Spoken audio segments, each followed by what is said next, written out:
As a salon or spa owner, cosmetology school gave you the skills to serve clients, but it definitely didn't teach you how to run a business. Somewhere along the way, you probably thought ownership would mean freedom, but instead you're working more hours than ever, barely paying yourself, and low-key worried everything's going to fall apart the second you step away. Welcome to the Beauty Biz Breakdown, where we give you the real strategies, systems, and structure that you need to fully step into the CEO seat in your beauty business.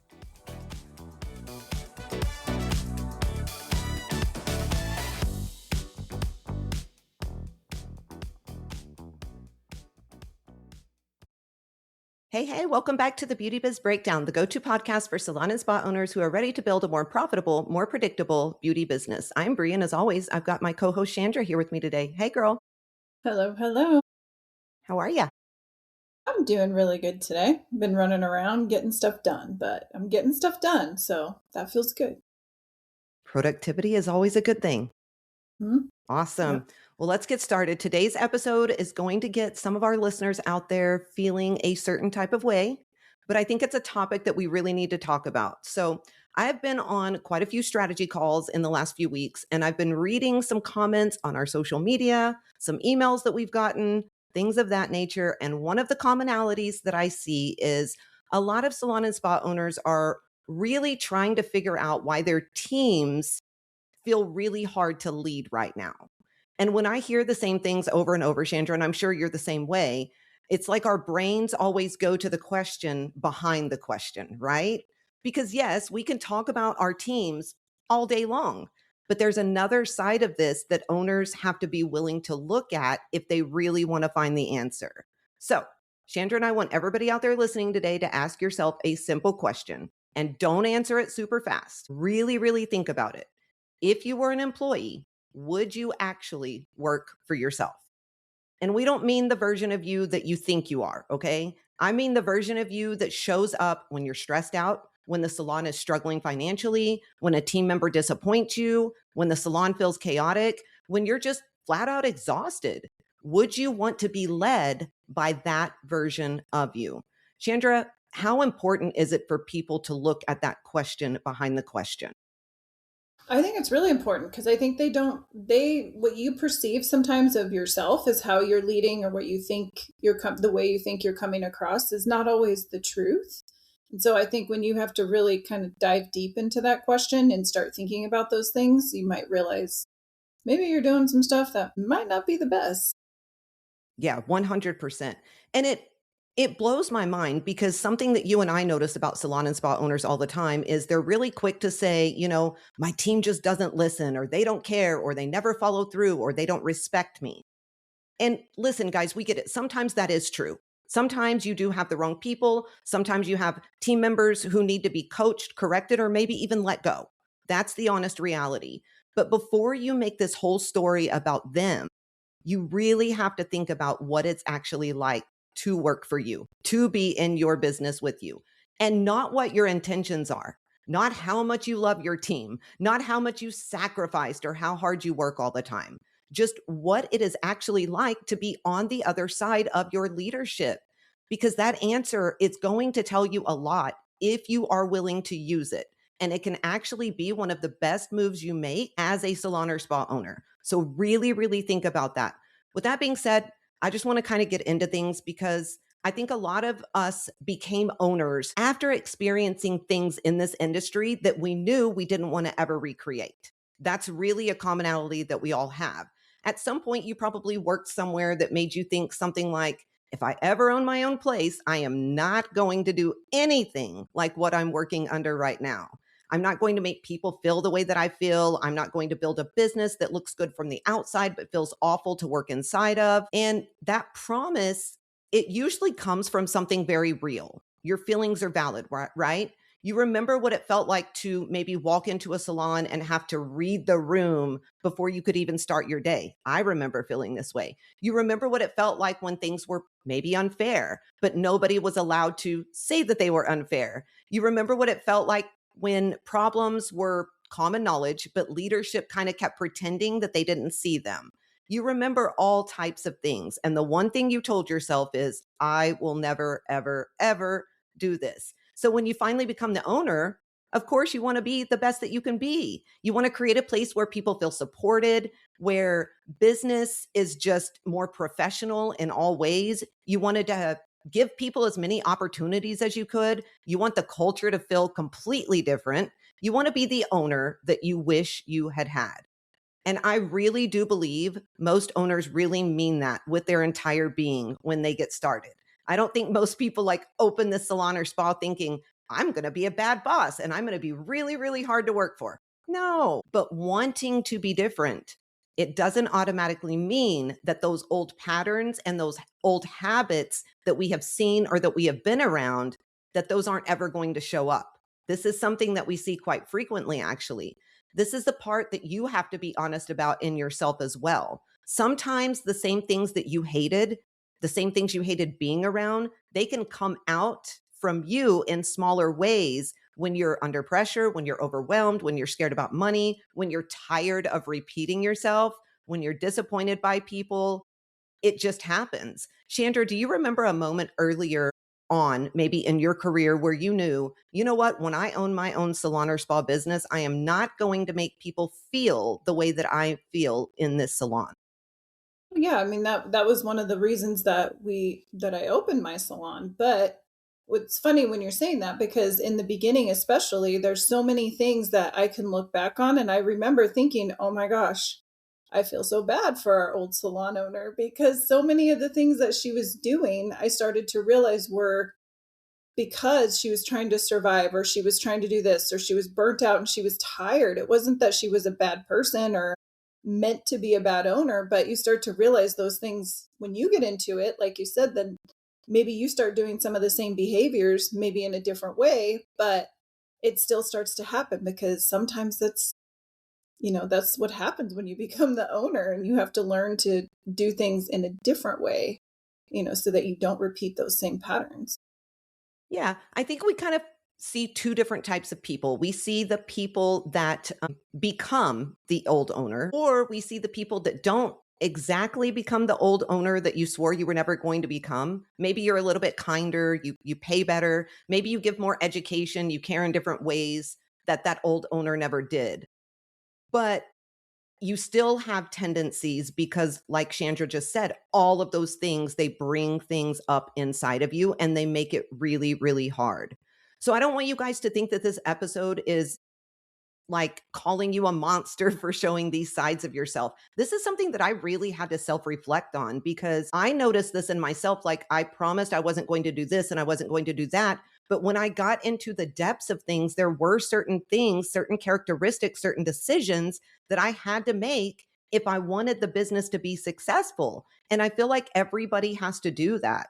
The problem is, I feel like a lot of salon and spa owners, they get really defensive because nobody really wants to look at themselves and say, oh crap, I'm doing a version of the thing that I absolutely hated, right?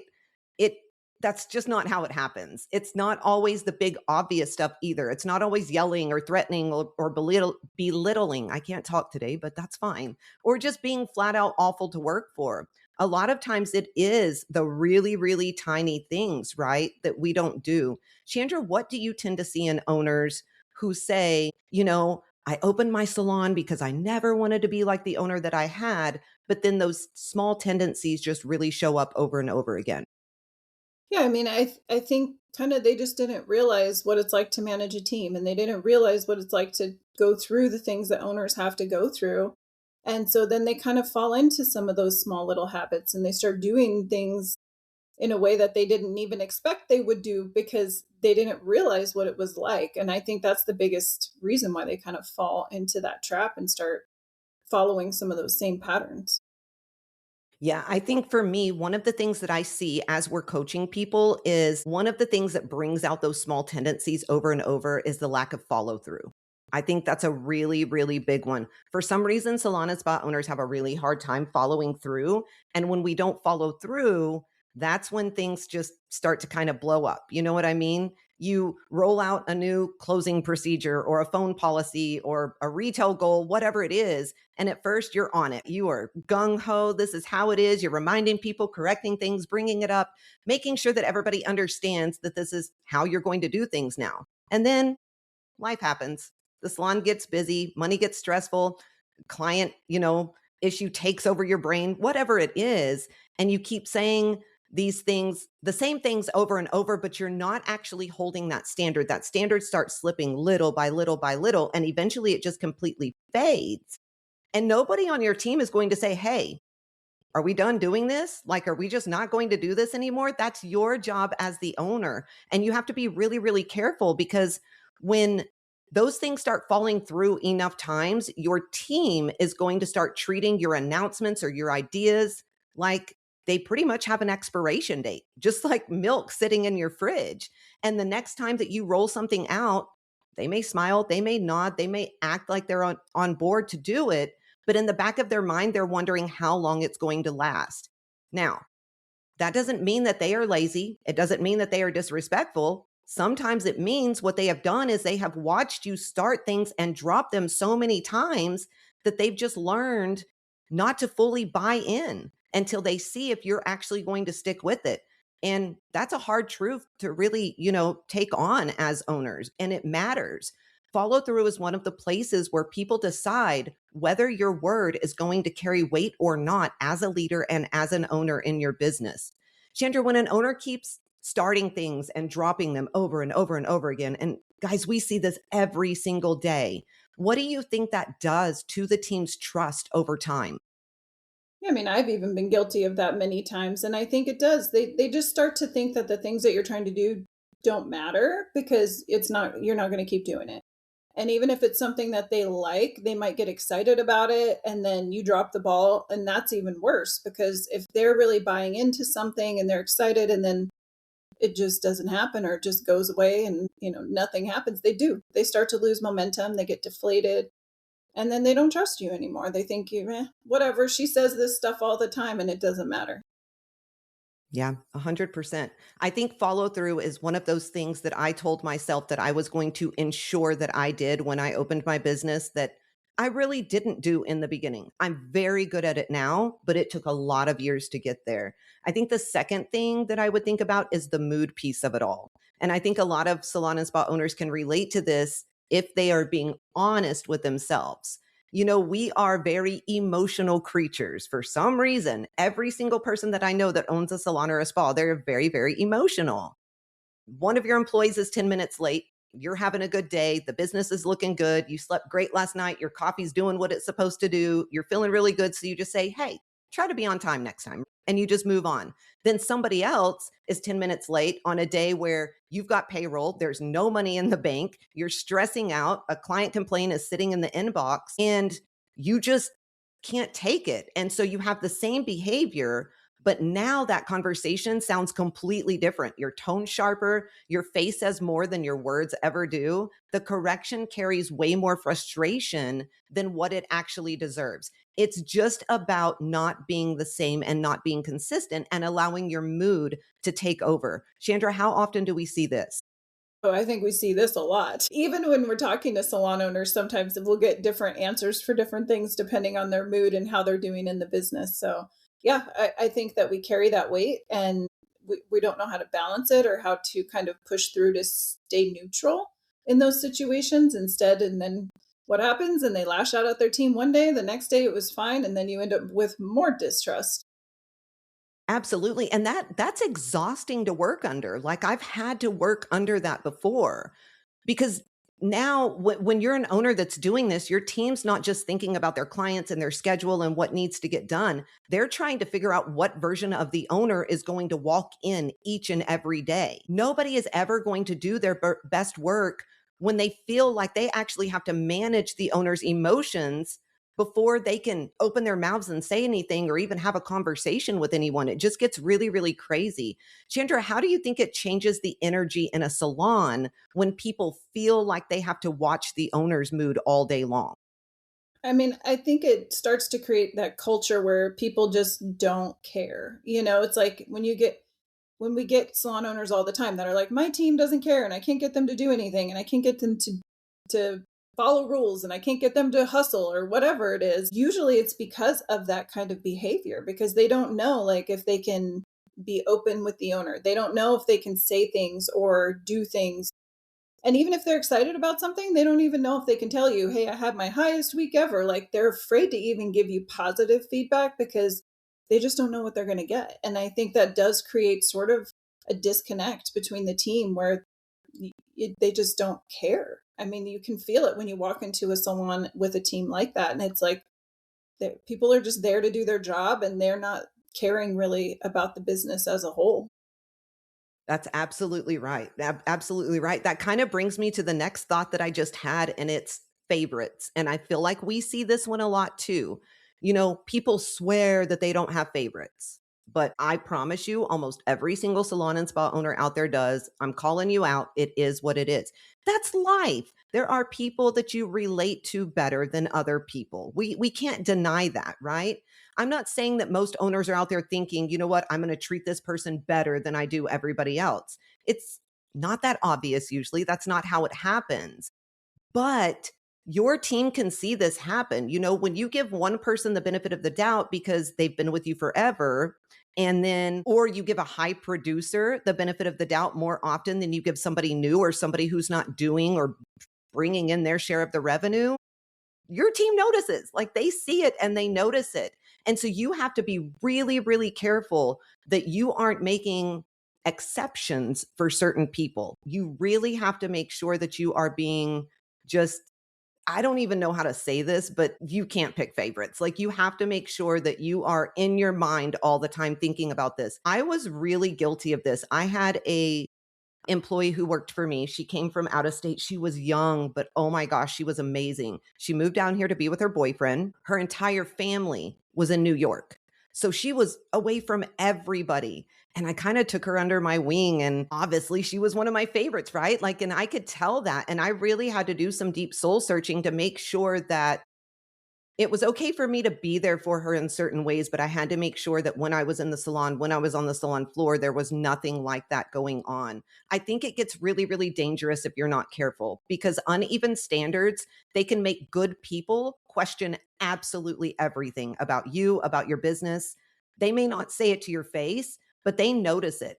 They notice it in every second of every day. It's one of those things that I think if more people actually thought about, they would probably be able to pull this out in themselves. Chandra, what do you think it does to people when you see people who are doing things right, see people who are doing things wrong, and then that favoritism is like the one that's doing things wrong, they never get in trouble. The one that's doing right, they get like their hand slapped all the time. How do you think that makes people feel? I definitely think it makes them feel like less than, right? Like, and they also feel they start to distrust you as a person again. I think so many of these things, boil down to if they trust the owner or not. And it is hard because you do have some employees that just have this great energy who kind of build you up as an owner, right? And then you have some people that don't do that, or they have not maybe negative energy, but they just don't have that same sort of brightness that some do. And you do tend to gravitate towards those other ones. And I think they feel lost. I think they feel like you don't care or you don't really want them to be as successful as you say you do because this person's getting all this extra thing from you. And then this person's just kind of there. And I know because I mean, in the past, I've been guilty of that too. And you start to realize, you have to build up the other ones almost even more because the other ones are just easy. You just don't want to play that favoritism because I do. I think it makes your team feel like they don't matter. Yeah, absolutely. I agree with that. Did you ever feel like your team noticed that you had like a favorite, employee or somebody that you were closer to? Or do you think you've done a pretty good job of managing that throughout your decades in ownership? Yeah, I mean, I think I've done a pretty good job managing it. I don't necessarily know that they've felt it too much, but I catch myself, doing that sometimes and I'll definitely, oh, we got to make sure this is a neutral situation for everybody. Everybody's the same. And I think I've always tried to keep that sort of mentality like everybody's the same. You do what you do, you get promoted, you get this, you don't do it, you don't get it. It's not either, no favorites either way. And I think in the beginning, I would say I did not do the best job of drawing that line in the sand sometimes. I've never been super friends with any of my employees. Like I've never crossed like over that far. But I do, remember in the past, especially ones that were maybe educators or higher level employees or something like that, because it's just easier with them. And so you just tend to do that. And I think I'm sure in the past, some of them did feel that way, and some of them probably don't even work for us anymore because of things like that in the past. Yeah, absolutely. I think you and I talk about this a lot when we are coaching salon and spa owners. And, I feel like everybody starts wanting to be the cool boss, wanting to be the friend, wanting to be all these things. And unfortunately, in business ownership, it's just not possible. And it's something that you and I have to drill into people's heads all the time. Here's the cool thing about it, though. Chandra and I can promise you, we see this. We have seen it play out. When people take that away, when they decide, I'm not going to be the cool boss, I'm not going to be the friend, I'm going to be the leader, the guide, the coach, the CEO, the business owner that I'm supposed to be, those businesses and those owners really start growing. They start building their dream team. Their revenue starts increasing. They're able to step away a little bit more. And you can just see a major difference. Like I'm thinking about owners that we have in our program right now who came into the program being the cool boss. They were in horrible shape as businesses, as business owners, horrible emotional shape, just all the way around. And now we're seeing them slowly but surely start to transition into that CEO and being able to really just put a line, draw a line in the sand. Chandra, that's one of the coolest things to see, isn't it? Oh, yeah, for sure. And I think also as the owner, you're happier to come to work when it's like that. It's like when you start actually kind of treating everybody the same and coming with that same neutral mentality, then the rest of your team starts to feel cared for. They start to feel happier at work. Then they start to rub off on you too with the way that their energy is. And so I think it elevates everything. And when we see the owners get that, it's amazing because they're like, I finally have this team. I'm like happy to be at my salon now instead of never wanting to set foot in the place. Yeah, 100%. I mean, you can love your team and still lead your team. You can have a fun salon and still expect professionalism. You can care about people and still tell them no at times.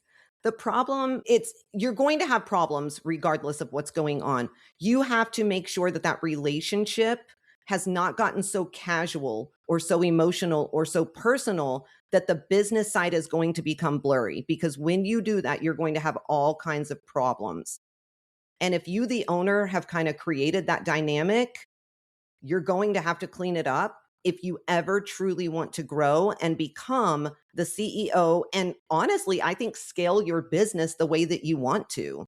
Chandra, why do you think the friend and boss line gets so blurry in salons compared to other businesses?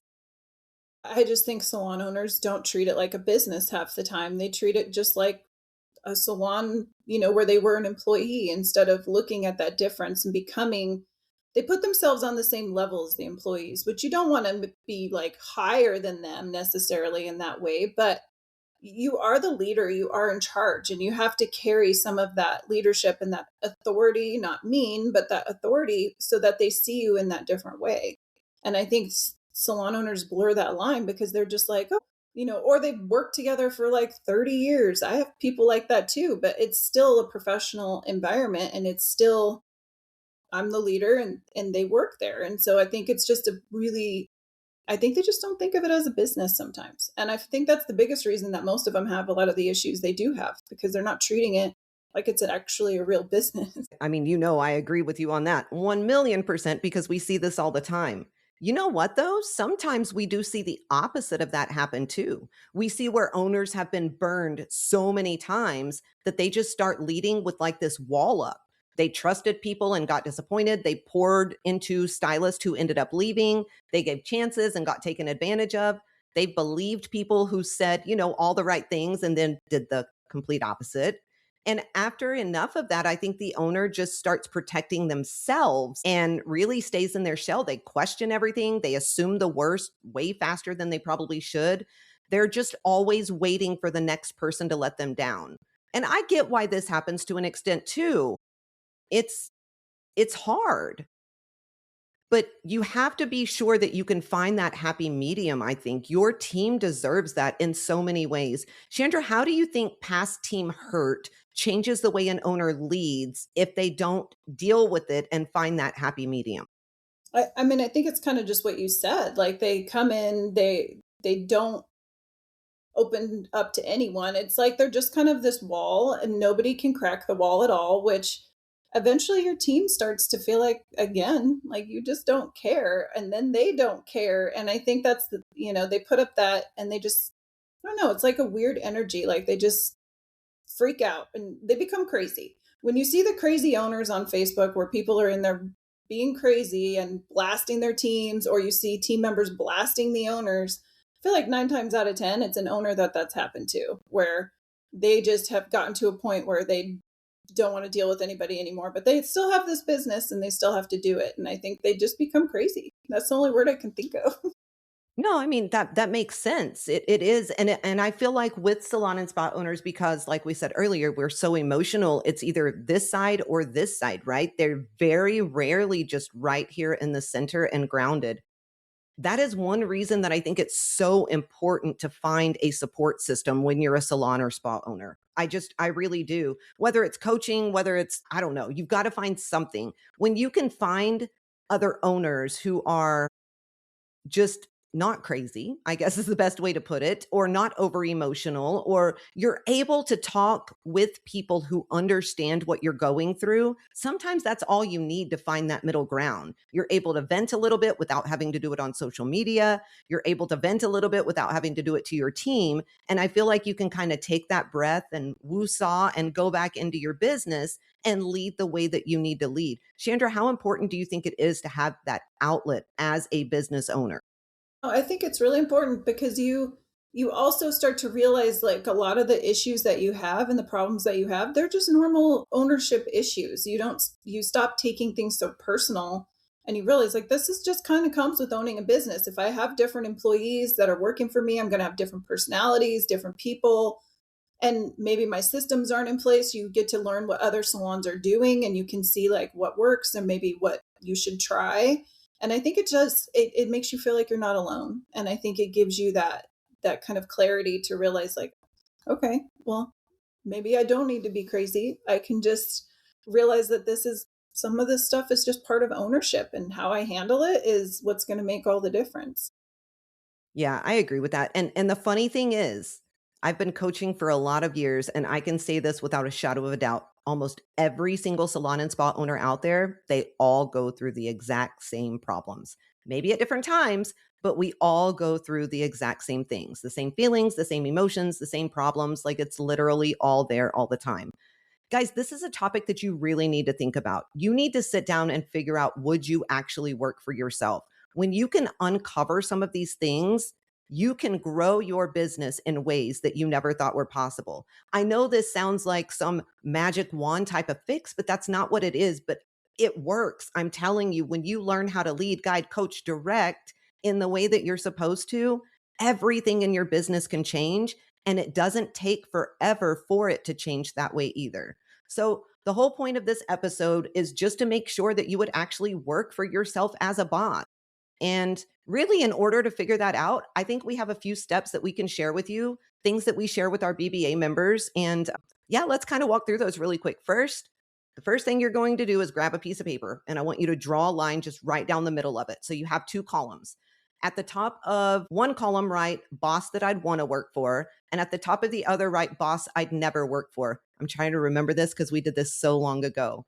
Then you're going to write characteristics and or phrases for both of those columns. Now, when you start writing these things down, don't just write words like fair or honest or supportive or hardworking. Those are literally just labels, and anybody can put that on themselves. Okay.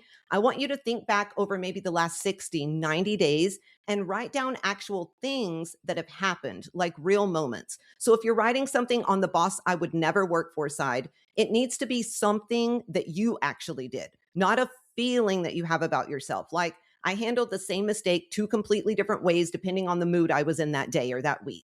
Or I rolled out a new policy and I have not mentioned it in the last 6 weeks. Something like that, right? And then you're going to do the same for the other side.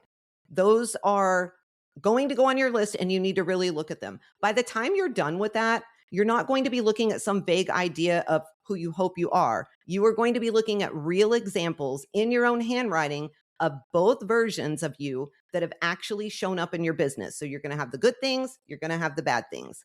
Second, I want you to look at the boss that I would never work for side, and I want you to pick one thing, literally just one. I would recommend choosing the one that could possibly be hurting your business or your team the most right now. That's a great place to start. If you don't know which one that is, just pay attention to the things that keep coming up in your business. What has your team brought up more than once? What have you overheard? Because if you're doing your job, you are overhearing a lot in your business. What keeps causing the same weird tension? That's usually the answer to the thing that is hindering you and your team in the immediate.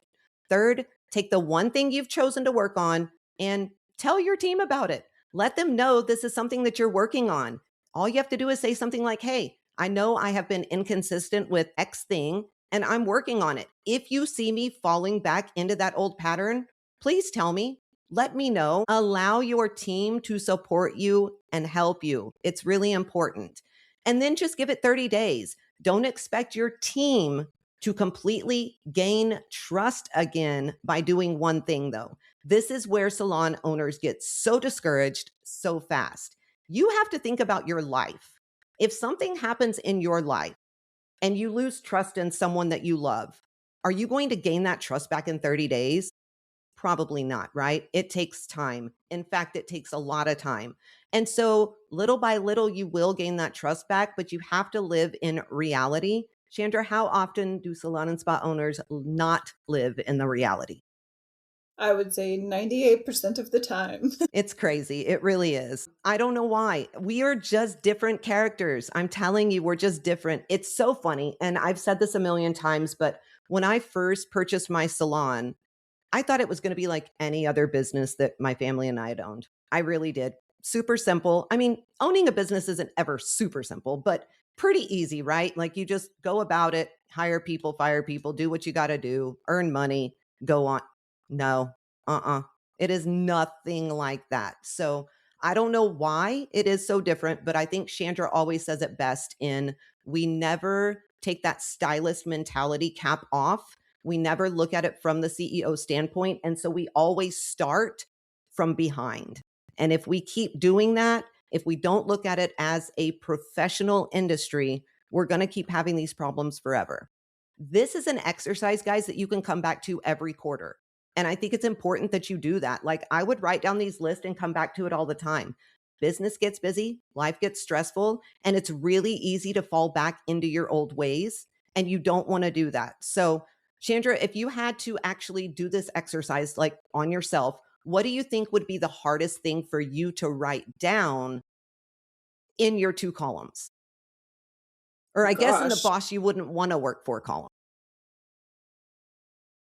I don't even know. I'd have to think about that one.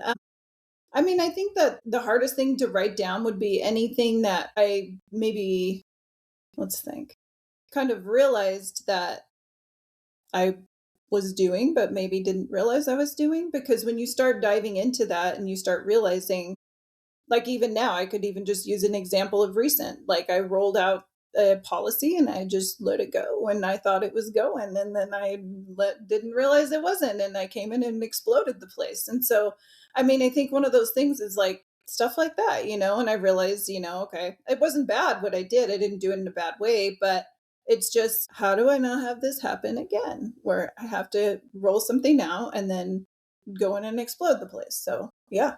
And it's Yeah. hard I because you mean, don't realize, that you're doing those things until you sit down and do that exercise. And then you're like, dang it. 100%. I think we all do this. And I think that's why exercises like this, they seem so dumb in the moment, but you can learn so freaking much from them. The only thing that I would say is be completely honest. This is your list. Nobody else is going to see it. So be completely honest with everything that you write down. Because if you want to be the best boss that you can be, the best business owner, if you want to be able to step back and not have to live in your business 24/7, you're going to have to hold yourself accountable, admit to the things that you are doing wrong and fix them. Because if not, you're going to be on that hamster wheel where you never get out of. All right, before we wrap things up, let's get into this week's listener question. It came from a listener in Aberdeen, South Dakota, who says, I own a suite rental salon with about 15 people renting from me right now. I've got room for 20 more. I built systems that everybody has to follow, and everyone gets booked through one CRM system at my front desk. My business coach told me this is how I'm supposed to do it, but I keep seeing stuff online saying this isn't legal. I'm so confused and I don't know what to do right now. Chandra, what you got? Yeah, I mean, as far as actually being legal, you might be able to answer that better because I don't know that that's necessarily specifically a situation that I would say was illegal, but I would say that you really shouldn't be doing that. If you have a rental salon, you have to really, or suites or whatever it is, you have to really think that, or you have to understand that these people are their own entity. They're their own business. You should not be responsible for anything that has to do with their business. And I think taking that on for all of those people could be a liability to you in a way because you're not really allowed to be part of their business, right? You're the landlord. You rent the space, that's it. Like any systems you have, I mean, you could have maybe some standards of like if it's a salon or separate suites of cleanliness or something like that, but you really can't expect or ask them to follow anything specifically. And I think booking all of their clients through your software, that could be really messy. And I think that's just not something I would recommend. Yeah, 100%. Like Chandra said, we are not attorneys. We don't give legal advice. I think you need to take your exact setup to an employment attorney in your state. I would probably take it to my CPA as well because the details are really, really going to matter.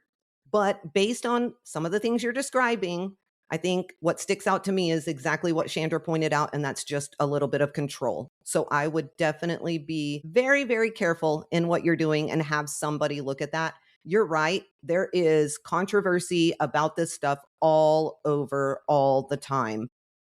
To me, it's pretty simple just because I am kind of black and white. If I am going to create any sort of systems, if I'm going to want my employees to follow anything or the people working for me or in my building to follow anything, I'm going to have them W-4, W-2 employees, and I'm going to do it that way just to cover my own butt.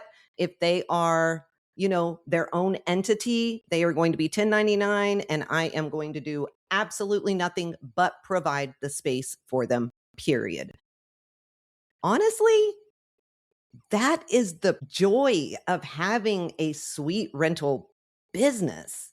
Like, why would you want to put all of that extra on your plate when you don't have to? Now, I'm not saying that I agree with that being the best model for salon and spa owners, but if that's the way you choose to go, don't put yourself underwater for crap that you don't even have to do. You collect that rent, make bank, do your thing. What do you think about that, Chandra?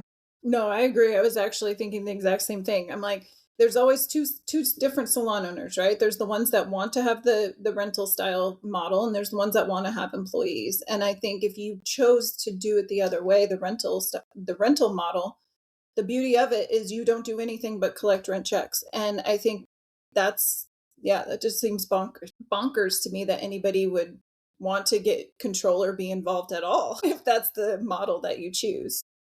Nope, I absolutely agree. So something to think about, definitely. Definitely get that to an employment attorney, your CPA, have them look at everything. Don't just believe everything you hear online, like do your due diligence, but really, really think about longevity wise and what your vision and your mission is for your life. Because I'm telling you right now, if I owned a suite rental salon, booth rental salon, I would collect that check and go about my day every single second. So just some words of wisdom from those of us that have been through it.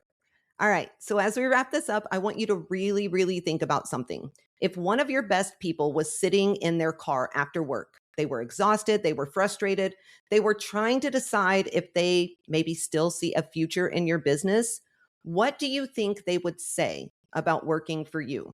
Not what they would say to your face, not what they would say in a team meeting, none of that. I mean, what would they say if they were being completely honest with themselves? That's really, really important. Would they say, I love it here. I feel supported. I know where I stand. I know what's expected. I trust the person that's leading me. Or would they say, you know what? I love my clients, but I don't know how much longer I can do this. That's the part that a lot of owners miss sometimes. People can love their work and still get tired of the environment that they are in. They can love the clients and still question the business. They can care about you and still feel worn out by the way things are being led. That's one of the things salon owners always think because somebody leaves, that means they're hated. That is not the truth at all. Sometimes the team member that you think is fine is the one who has already started emotionally leaving too. So you really need to think about that. I don't want you guys to walk away from this episode thinking about every person on your team who needs to change. I want you to walk away thinking about the version of you that your best people have to work under every single day and how you can make the version of you better every single second of the day. That's what's really the most important thing. Chandra, any last words? No, I mean, I think that's 100% accurate. I think if you start taking these steps and you start doing these things, if you realize that maybe you wouldn't work for yourself, I think you'll be pleasantly surprised at how just those small things change your culture like quickly. And so it takes a long time, like Bree said, but little things, you start to see those shifts happening as soon as that trust starts to come back. Absolutely. The people on your team aren't just asking if they can work for you. They are asking if they want to keep building their future underneath you as the leader. That answer is really being shaped every single day by the way you show up and the way that you lead. So if this episode got you thinking, oh crap, there are some things that I really need to look at, then look at them. Take the time, look at them, fix them. Don't push them off. Don't make excuses for it. Don't wait until it becomes a bigger problem. This is the stuff, like Chandra said, that changes the business when you are actually willing to deal with it. If you guys need help sorting through what actually needs attention in your beauty business, whether that is understanding your numbers, evaluating your team culture, figuring out where your leadership is breaking down, building systems that are going to actually support you, or maybe just figuring out what your next move is, this is what we specialize in at the Beauty Biz Agency. Head over to our website, thebeautybizagency.com, and grab some of our free resources or check out our coaching options. Also, make sure that you're following us on here and on social media so you don't miss out what we have coming up next. Chandra, how do they do that? Yeah, make sure you're staying in touch on all social media platforms at the Beauty Biz Agency on Facebook and Instagram, and the Beauty Biz Mentors on TikTok. And we would love to hear from you. So shoot us any questions you might have. Absolutely. That's a wrap. You've been listening to the Beauty Biz Breakdown, where salon owners stop assuming people are happy just because they stay, and they start paying attention to what is actually feeling like to work underneath your leadership. Until next time, your best people are always deciding if your business is still a place worth building in. So make sure the way you lead gives them a reason to stay. Don't just promise yourself you're going to be different. Make sure the people working for you can actually feel that difference. Now go out there, make bank, run the show, and ditch that chair. And as always, keep slaying those business goals with a whole lot of swagger.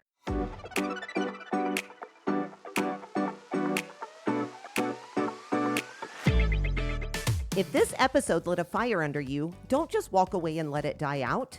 Deep down, you already know where you want your business and your life to go. And the truth is, the only thing standing between where you are and where you want to be is a real plan to get you there. That's exactly what we help you build. So if you're ready to stop trying to figure it out on your own, head to thebeautybizagency.com and book your free strategy call.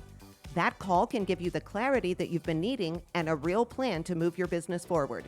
Because at the end of the day, the only thing standing between you and the salon business you've been dreaming about is whether or not you're willing to take the action and the steps in order to build it.